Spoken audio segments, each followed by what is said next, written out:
everybody, welcome back. Back in the workshop today, looking at another little project that we've had on the back burner for a little while. First of all, I have to excuse any glare that's on the camera from the blindingly orange new top that I've got on. This is one of the channel hoodies. You can find a link below if you want to go and get one. The other one was done, wasn't it? It was a bit manky. The boy here has got one on, but you can't really see it. All you can see is what I think is toothpaste down the front. So it needs to go in the wash. He is sporting it quite nicely. I don't know how well you'll be able to see what it says on there, but it's basically just following the channel. But yeah, this little project is to do with an extra that Ewan's been given. Very, very kindly given. If you're watching this, thank you very much, Paul. We have previously run up the engine. It's an OS 46FX, so it's a good engine. It did run up fine, but because it's been run previously on caster, it's gummed up again, so we didn't really run it for long enough to flush it out fully, but I'm sure we can change that. So I'll give you a look over and see what we've got to deal with. So this is what we've got. Obviously it's upside down just now. I can't remember which brand this is. I can't remember if it's Seagull or it's one of the ALTFs anyway. OS 46 in the front. What were you going to say there? I'm pretty sure it's the Seagull one. You think it's a Seagull one? Right, okay. Because I was looking at a trainer and it's a Seagull. Ah. So it basically came to us as you see it. One servo fitted in the fuselage.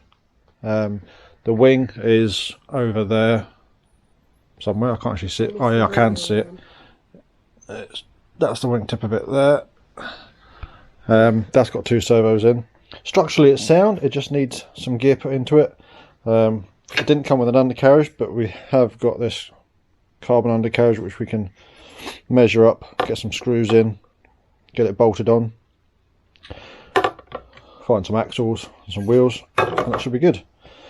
So first job is going to be to check this servo, see if it actually works. If not, well, in fact I'm just looking, actually I'm going to pull it out anyway because it hasn't been fitted that well. I don't know how well you'll be able to see, but the screws are actually pulled through the grommets. So Ewan will get that whipped out and we'll see about getting some other servos in.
Okay, so we've got to a stage now where the servos are in.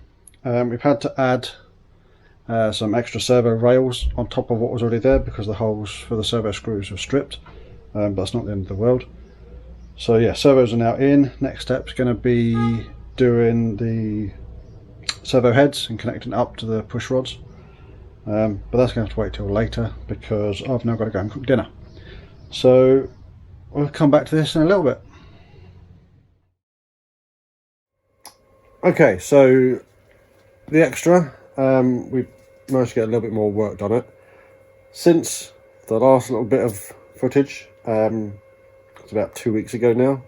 The day after that footage was taken, I went down with COVID, and it knocked me sideways for a little while.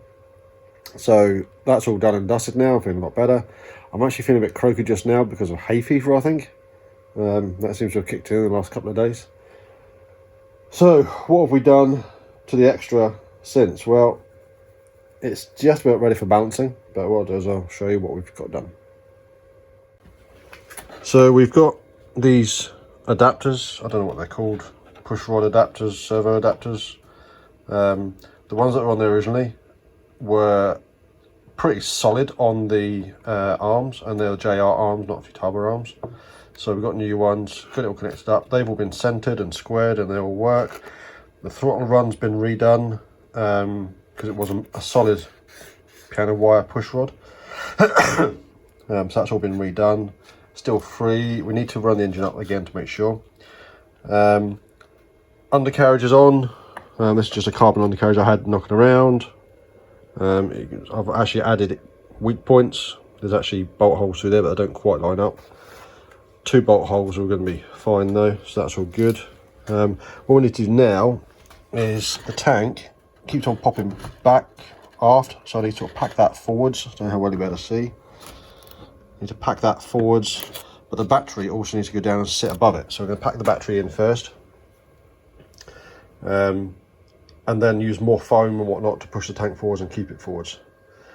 And hopefully the balance won't be too far out, but we shall see.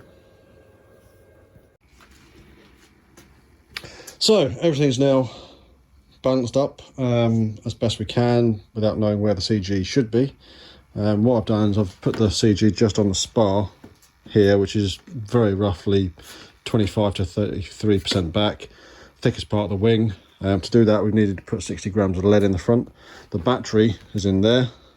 We haven't got a cowl for it, but I'm not too worried about that. It's for flying, not for aesthetics. So yeah, I think somebody's happy that it's ready to go.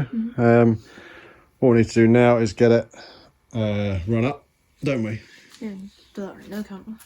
Well, we'll get some lunch first, I think, and then see about getting it run up.